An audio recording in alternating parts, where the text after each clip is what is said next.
салом бачаҳои афсонадӯсту шеърдӯсти ман ва инак боз фурсати шунидани афсонаҳои ман фаро расид.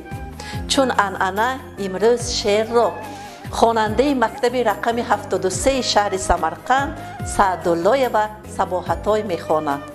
модарҷонам ҷони ман, буд меҳрубони ман, рӯзу шабон ҳамеша гашта нигаҳбони ман. ниҳоли қоматамро ту мекунӣ тамошо, ғамхорӣ менамоӣ то ёбам нашъу намо. офарин Сабоҳатой. акнун бачаҳои азиз, ба нақли афсона мегузарем. дар як деҳае Толиб ном як писараки дилсахту бемеҳр зиндагӣ мекард. вай ҳайвонҳоро, паррандаҳоро хеле озор медод.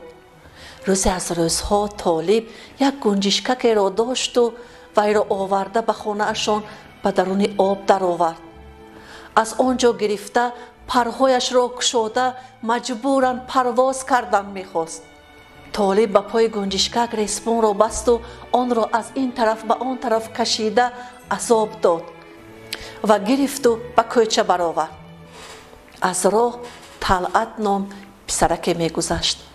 вай гунҷишкакро дида хеле дилаш ба он сӯхт ва саросемавор кисаҳояшро кофта аз кисааш як дона қаламу ва як дона хаткӯркунак ёфта баровард.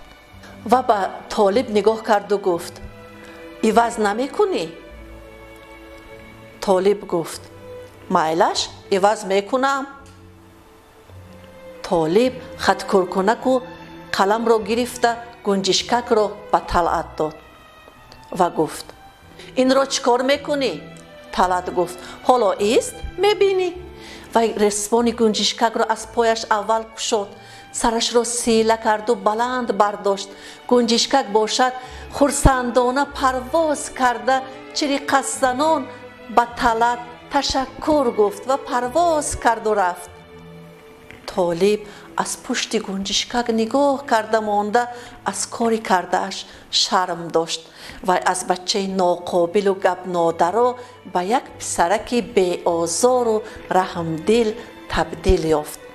ана бачаҳои азиз, дидед шумоён ҳеҷ гоҳ ҳайвонҳоро, паррандагонро ба монанди Толиб озор надиҳед.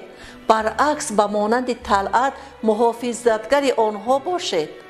ана бо ҳамин бачаҳои азизам афсонаи имшабаи ман ба охир расид. ба ҳамаи шумоён хоби ширин орзу намуда то шомгоҳони дигар хайр мегӯям.